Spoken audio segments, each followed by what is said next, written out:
ಹತ್ತಿರವೇ ಇದೆ ವೈಕುಂಠ ಏಕಾದಶಿ.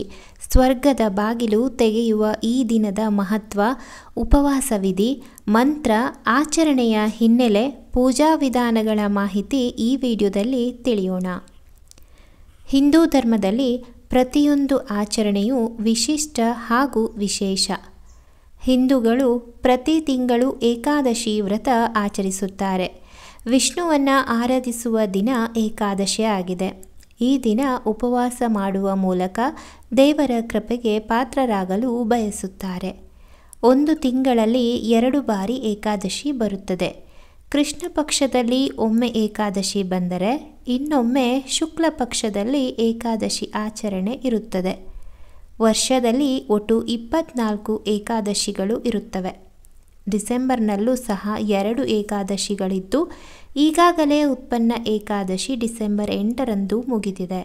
ಇದೀಗ ಡಿಸೆಂಬರ್ 22ಕ್ಕೆ ವೈಕುಂಠ ಏಕಾದಶಿ ಇದೆ. ವೈಕುಂಠ ಏಕಾದಶಿಯನ್ನು ಕರ್ನಾಟಕದಲ್ಲಿ ಬಹಳ ವಿಶೇಷವಾಗಿ ಆಚರಿಸುತ್ತಾರೆ. ಈ ವರ್ಷ 2 ಬಾರಿ ವೈಕುಂಠ ಏಕಾದಶಿ ಬಂದಿರುವುದು ವಿಶೇಷ. ಈ ಹಿಂದೆ 2023ರ ಜನವರಿ 2ರಂದು ವೈಕುಂಠ ಏಕಾದಶಿ ಬಂದಿತ್ತು.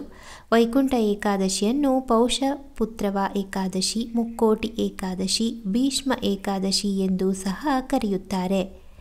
ಏಕಾದಶಿ ತಿಥಿ ಆರಂಭ ಡಿಸೆಂಬರ್ 22 ಬೆಳಿಗ್ಗೆ 8:16 ತಿಥಿ ಅಂತ್ಯ ಡಿಸೆಂಬರ್ 23 ಬೆಳಿಗ್ಗೆ 7:11. ಏಕಾದಶಿಯ ಮಹತ್ವ ಏನು ಗೊತ್ತಾ? ಹಿಂದೂ ಧರ್ಮದಲ್ಲಿ ಏಕಾದಶಿಗೆ ವಿಶೇಷ ಮಹತ್ವವಿದೆ. ಈ ದಿನ ಕಠಿಣ ಉಪವಾಸ ವ್ರತ ಆಚರಿಸುವ ಮೂಲಕ ದೇವರ ಕೃಪೆಗೆ ಪಾತ್ರರಾಗುತ್ತಾರೆ. ಅಲ್ಲದೆ ಆ ದಿನದಂದು ಭಗವಾನ್ ವಿಷ್ಣುವಿಗೆ ಭಕ್ತಿ ಹಾಗೂ ಸಮರ್ಪಣಾ ಭಾವದಿಂದ ಪೂಜೆ ಸಲ್ಲಿಸುತ್ತಾರೆ.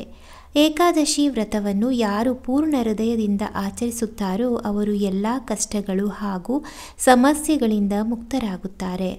ಅವರಿಗೆ ವಿಷ್ಣುವು ವೈಕುಂಠಧಾಮದಲ್ಲಿ ಸ್ಥಾನ ನೀಡುತ್ತಾನೆ ಎಂದು ನಂಬಲಾಗಿದೆ. ಈ ದಿನ ಕೇವಲ ಹಣ್ಣು ಹಾಗೂ ಹಾಲು ಕುಡಿದು ದೇವರನ್ನು ಭಜಿಸುತ್ತಾರೆ. ಪಾರಣ ಸಮಯದಲ್ಲಿ ದ್ವಾದಶಿ ತಿಥಿಯಂದು ಉಪವಾಸವನ್ನು ಸಂಪೂರ್ಣವಾಗಿ ಮುರಿಯುವುದು ವಾಡಿಕೆ. ಏಕಾದಶಿ ಪೂಜಾ ವಿಧಾನಗಳು ಹೀಗಿವೆ. ಏಕಾದಶಿಯಂದು ಬೆಳಿಗ್ಗೆ ಬೇಗ ಎದ್ದು ಪವಿತ್ರ ಸ್ನಾನ ಮಾಡಬೇಕು. ಮನೆ ಹಾಗೂ ಪೂಜಾ ಕೋಣೆಯನ್ನು ಸ್ವಚ್ಛಗೊಳಿಸಬೇಕು. ಮರದ ಮಣೆ ಅಥವಾ ಹಲಗೆಯ ಮೇಲೆ ವಿಷ್ಣುವಿನ ವಿಗ್ರಹ ಹಾಗೂ ಯಂತ್ರವನ್ನು ಇರಿಸಬೇಕು. ದೇಸಿ ತುಪ್ಪದಿಂದ ದೀಪ ಬೆಳಗಬೇಕು. ವಿಷ್ಣುವಿನ ಮೂರ್ತಿ ಹಾಗೂ ಯಂತ್ರವನ್ನು ಹೂಗಳಿಂದ ಅಲಂಕರಿಸಿ ಸಿಹಿ ತಿಂಡಿ ಹಾಗೂ ತುಳಸಿ ದಳವನ್ನು ಅರ್ಪಿಸಬೇಕು. ತುಳಸಿ ದಳವು ವಿಷ್ಣುವಿಗೆ ಪ್ರಿಯವಾದ ವಸ್ತುಗಳಲ್ಲಿ ಒಂದಾಗಿದೆ. ಆ ಕಾರಣಕ್ಕೆ ತುಳಸಿ ದಳವಿಲ್ಲದೆ ಪೂಜೆ ಅಪೂರ್ಣ ಎಂದು ಹೇಳಲಾಗುತ್ತದೆ. ಸಂಜೆಯು ನೈವೇದ್ಯ ಹಾಗೂ ಪಂಚಾಮೃತ ಅರ್ಪಿಸಿ ದೇವರಿಗೆ ಪೂಜೆಯನ್ನು ಸಲ್ಲಿಸಬೇಕು. ಪೂಜೆ ಆರತಿ ಮುಗಿದ ಬಳಿಕ ನೀವು ಹಣ್ಣುಗಳನ್ನು ತಿನ್ನಬಹುದು. ದ್ವಾದಶಿ ತಿಥಿಯಂದು ಏಕಾದಶಿ ವ್ರತವು ಸಂಪೂರ್ಣವಾಗುತ್ತದೆ. ಏಕಾದಶಿ ದಿನ ಹೇಳಬೇಕಾದ ಮಂತ್ರ ಯಾವುದು ಗೊತ್ತಾ? ಮೊದಲನೆಯದಾಗಿ ಓಂ ನಮೋ ಭಗವತೆ ವಾಸುದೇವಾಯ.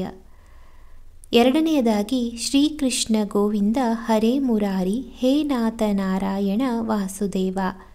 ಮೂರನೆಯದಾಗಿ ಹರೇ ರಾಮ್ ರಾಮ್ ರಾಮ್ ಹರೇ ಹರೇ, ಹರೇ ಕೃಷ್ಣ ಕೃಷ್ಣ ಕೃಷ್ಣ ಹರೇ ಹರೇ. ಇದೀಗ ವೈಕುಂಠ ಏಕಾದಶಿ ಆಚರಣೆ ಹಿನ್ನೆಲೆ ಏನೆಂದು ತಿಳಿಯೋಣ. ಹಿಂದೂ ಪುರಾಣಗಳ ಪ್ರಕಾರ ವೈಕುಂಠ ಏಕಾದಶಿಯ ಈ ಪವಿತ್ರ ದಿನದಂದು ಸಾಗರ ಮಂಥನವನ್ನು ನಡೆಸಲಾಯಿತು. ಈ ಸಾಗರ ಮಂಥನದ ಸಮಯದಲ್ಲಿ ಕ್ಷೀರಸಾಗರದಿಂದ ದೈವಿಕ ಅಮೃತವು ಹೊರಹೊಮ್ಮಿತು. ಅದನ್ನು ದೇವರುಗಳ ನಡುವೆ ವಿತರಿಸಲಾಯಿತು. ಆದ್ದರಿಂದ ಈ ಮಂಗಳಕರ ದಿನದಂದು ಸಾಯುವ ಜನರು ಜನನ ಮತ್ತು ಮರಣ ಚಕ್ರದಿಂದ ಮುಕ್ತರಾಗುತ್ತಾರೆ ಮತ್ತು ಭಗವಾನ್ ವಿಷ್ಣುವಿನ ಸ್ವರ್ಗೀಯ ನಿವಾಸ ಅಥವಾ ವೈಕುಂಠಧಾಮವನ್ನು ತಲುಪುತ್ತಾರೆ ಎಂಬುದು ಹಿಂದೂ ಭಕ್ತರ ನಂಬಿಕೆಯಾಗಿದೆ. ಈ ಮಾಹಿತಿಯನ್ನು ಎಲ್ಲರಿಗೂ ಶೇರ್ ಮಾಡಿ. ಸರ್ವೇ ಜನಃ ಸುಖಿನೋ ಭವಂತು. ಮುಂದಿನ ವಿಡಿಯೋದಲ್ಲಿ ಸಿಗೋಣ. ಧನ್ಯವಾದಗಳು.